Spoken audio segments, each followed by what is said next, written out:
Our program Tatak Rebulyo, Lupad Negros Oriental, together with yours truly, Douglas Nazareno. Right now, ni ako diri karon sa Pantawan People's Park. O daghan kay ga practice as you can see, o karate.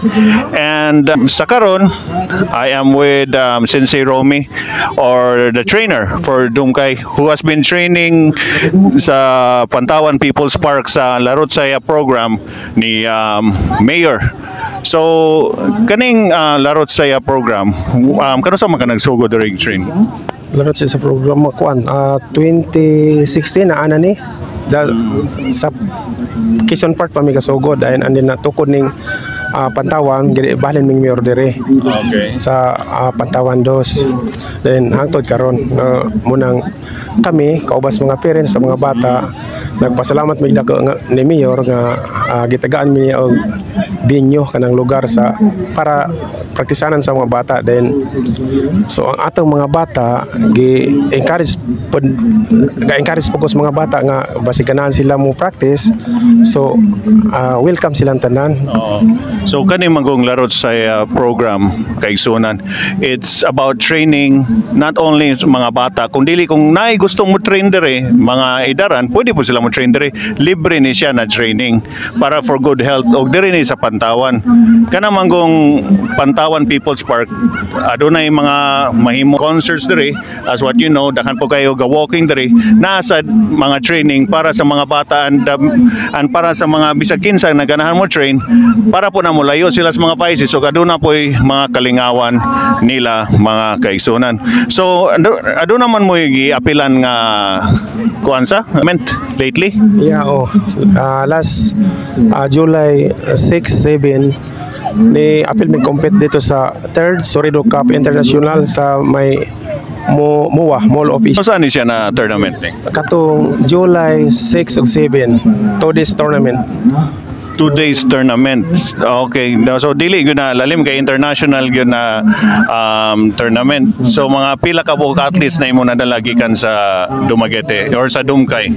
Ang grupos Dumkay bali polo ka player na may dala dito, but isa ra gyud ang inunta nga na surtihan, isa ra naka-gold. Tungod kay dili basta-basta ning international. Oo. Usually manggod mga kaigsunan, maka-apil kag international. So sa imuha gyud ang pag-training dayon lisod gyud kay pag-abot dito lahi ra gyud sa local ka mo apil kay bisag kinsa ra may mo apil nya dili pa gyud usang imuhang makontra kun dili bali magyud daghana ang imuhang pakontra, di ba, based on your experience? Sa naisa ka kategory nga 52 sila ka buok, ang uban 44, basta sa kada kategory dili ka maka-expect nga mo abot ra mo 20 kun dili naas mga 40 plus 40 plus nya usara ka mo apil bali lisura dakan kay gud imo malusot. So naay nakalusot nimo, no? Natay isang nakagol dito si Kuan kaning Gail LG Marie. Kapag si muhang Sensei. So dugay pila ning karate?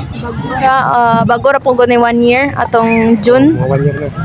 1 year pero naka-gold ka. So unsa may naka-influence nimo na mosulod ani nga karate? Wala giganahan ra ko kay murag katong nakakita man ko sa last tournament nila atong sa Robinson nya. Nakaingon ko hala og moapil basin ko ani basin siya daw murag ma-proud pud basin sila og makakuha pug og gold ako, so mutong na interesado pug ko nga moapil. So muna siya basta interesado ka pwede ra ka mo anhi sa Pantawan and so pag apil nimo naka-gold gyud ka. Kano tong Cebu. Atong sa Cebu ga sugod. Naka-gold po ka sa Cebu. And sa Kuan Bacolod pod. June siya na apil. June last June 15. June siya na apil niya naka-gold siya kadaghan. Ka-gold sa kadaghan. Mga pila namang gold ay? Nakukayap siya. Wala gani siya kayhap siyang gold mga kaigsunan. Regional o national naka-gold na siya dahil nang siya naka-gold sa international. Sa international naka-gold. Unsa may imong feeling dito nakapil ka niya naka-gold ka? Nalipay kaayo ko kanang dili ko ka-explain sa ako ang gibati dayon dako kay kong pasalamat sa mga nisuportan ako sa akong sensei nga ni Todlo og sa tanan nga mga parents nga ni cheer namo didto sa Manila. og ni Mayor. Okay. Kani manggod mga kaigsoon no. So kung napay ganahan mo train diri since kay masig mo sunod sila pareha ni singalan ganin nimo. Gail. Oh, mo sunod pareha ni Gail.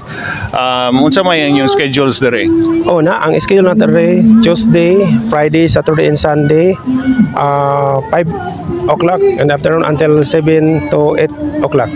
Okay. So Ang atong training, wala wala tay maskin 5 centavos nga gibayaran kundi attendance lamang sa mga bata mo ri atang kinahanglan.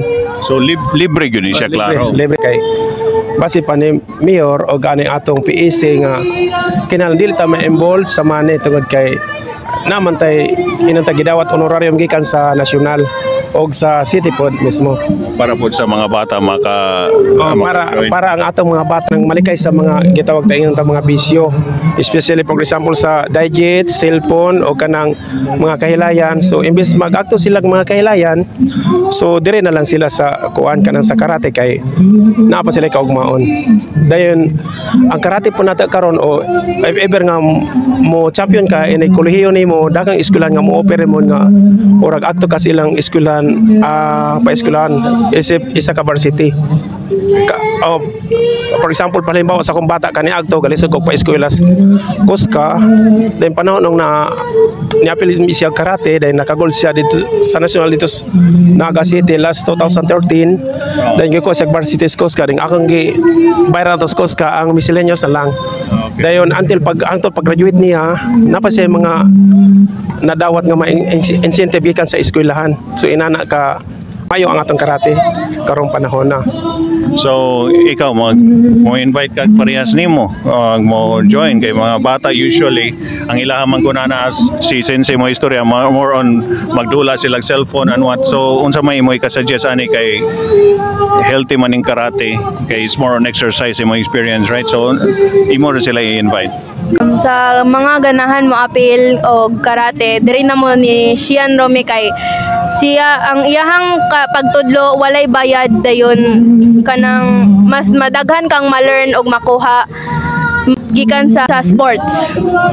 Si Romy Pardo ang trainer sa Dumkay, then ang gold medalist sa international ubay-ubay ang mga gold. So unsa ito yung mga lang ganito? Gail Mary Brenda ang gana. Okay. Salamat ninyo. Okay. So kami di ay ang grupo sa Dumkay kauban sa mga parents, sa mga players, nagpasalamat mig dako kang Mayor Felipe Epe Remolyo og sa iyang anak si Dio Remolyo og kang Councilor Carissa Tolentino Maxino. So daghang kay salamat ninyo Mayor, Ma'am Carissa og sa umalabot natong Mayor sa inyong pagtabang namo kay og dili tungod ninyo urag maglisod may agto og international nga tournament. So daghang kay salamat. Tatak Remolyo, Lupad Negros Oriental, Level Up Dumaguete City. Kani mong programa is brought to you by Breaking News Media and also the PIO of Dumaguete City.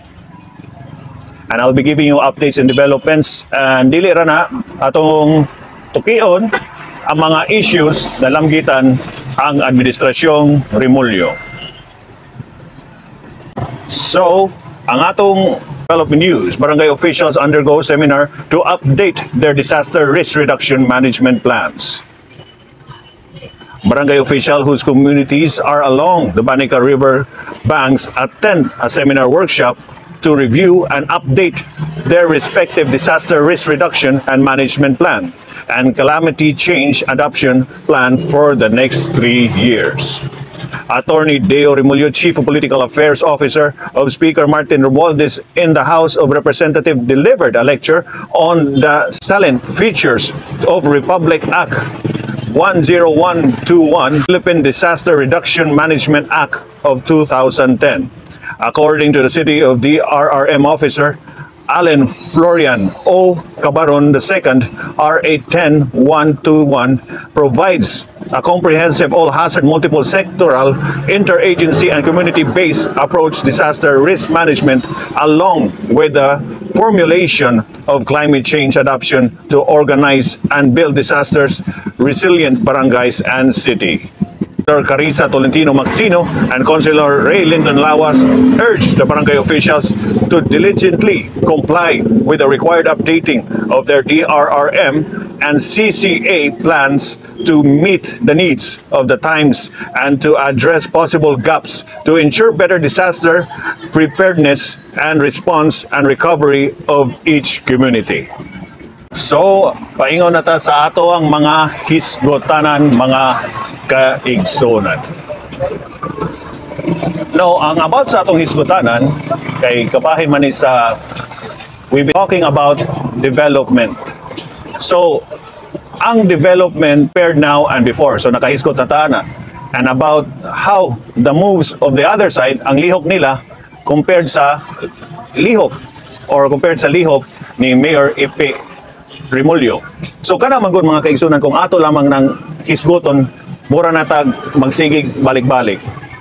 Pero for a change ang ato lamang istoryahon kabahin sa usa ka program ni Mayor Ipe Remulyo na nakahatag og dakong ila sa Dumaguete City og mauna siya ang Pantawan og usa ka program diha sa Pantawan og mo na siya gitawag og Larot Saya program.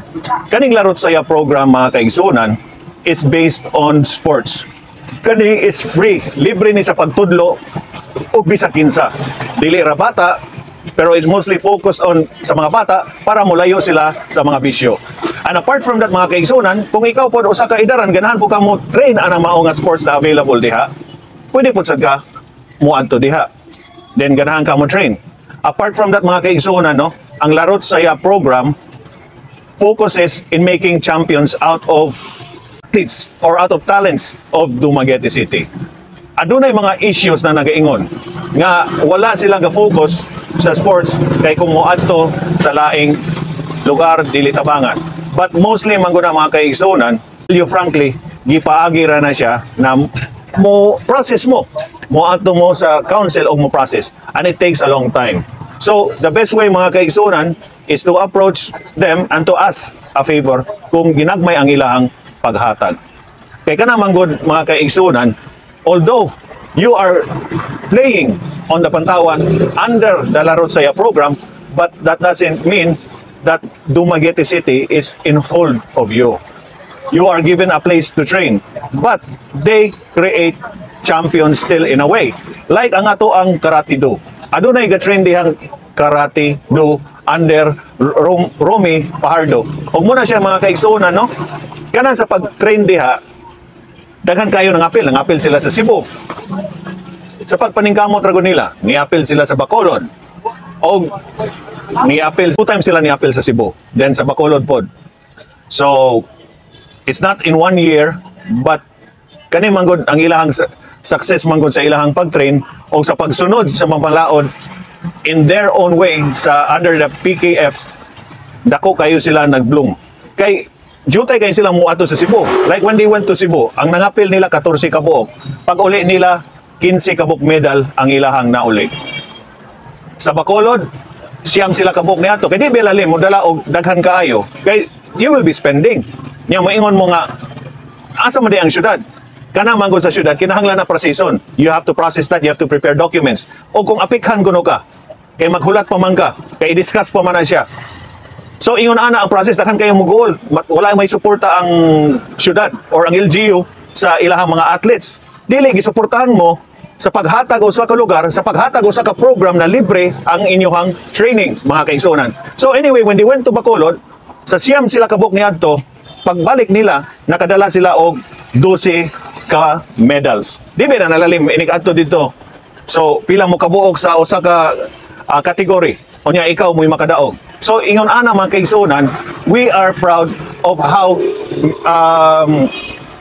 sensei or how the trainer Romulo Fajardo brought up ang iyahang mga estudyante sa karate.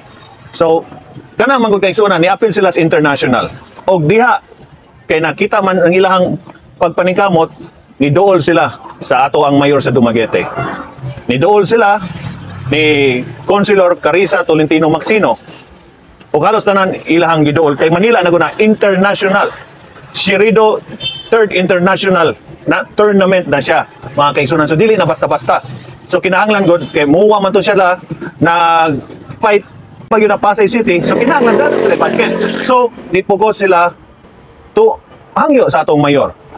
Dayon sa paglantaw sa mayor sa record, maayo man ang record. See? Katabang siya og ginagmay. Hindi man po na makatabang og hol. Kay parehas man na sa nato, nagatrabaho ra po na siya. So, dili nato i-mistaken po ang usa ka leader, no, usa ka any leader sa province pa na o bisag asa na full man na sila makahatag. Kay kung tibuok po na sila makahatag, o sa ilang personal, ginagmay ra na. Kay ma-question man po na sila mga kaigsunan kung sobra-sobra po ang ilang mahatag. Different levels of budgeting diha para sa mga ingon ana, para sa mga ingon ana like in sports. So, but usually again it is mistaken sa paghunahuna, mistaken ba kanang gud sayop ang paghunahuna sa uban kay wala gasuporta ang government. Naanay gasuporta na ang government, but you have to process, and in order for you to process, dili na siya mo process man na siya, you have to complete the documents, and not only that, dili na siya murag study na muhitabo na yon or ihatag na yon na nila nimo. Adunay process. Pero sa kakatong kay Romy, ang nahitabo magurana kay mo larga sila Manila, so gisuportahan. And sa ilang pulo ka buok kay lisod ko kay mga categories dito. Sa usa ka category adunay 50. It's not less than 20, adunay 50, 70, usara na siya ka category. At but naka-gold gihapon ang ato ang Dumkay dire sa Dumaguete. And dako gud sila kaayo ikalipay sa suporta sa ato ang gobyerno. But although than that, mga kaigsunan, it has been said, matud pa sa nakagold, na dako gud siyang kalipay kay tungod sa suporta. Tungod ani nga gihatagan sila o gigayon na makatrain sila og libre og bisag unsa na sport. And going back no sa Larot Saya program, adunay pickleball na sport. Maybe it's new to you, pwede po na ninyo na i-visit. Adunay pingkat silat. Og naapod sad ang karate, frisbee, volleyball, and aduna po'y arnis. So, mukita ninyo na mga kaigsunan na mauna siya yung mga sports na libre itudlo. Of all ages, og bisag pilay mo hang edad, ganahan ka mo train dito, pwede ka mo adto. So, nindot, og mo LGU, under sa ato ang pinalanggang mayor, na si Mayor Felipe Antonio Epe Remolyo, og kanang mao nga project, is also for good health. Diya sa Pantawan, good health sa mga elders, good health sa mga bata, o para in good health but to keep you physically fit. So mao na siya ato dili sa tamo mo atos mga issue sa pag kuana kay ato Friday ron, so dapat relax ta. So mura na, then I have some recordings that I will just put it idumang na nato ni sa ako ang record. Okay, salamat sa paglantaw niyo sa atong program. Tatak Remolyo, Lupad Negros Oriental, Level Up, Dumaguete City. This has been Douglas Nazareno via Breaking News Media. Daghang salamat and God bless you all.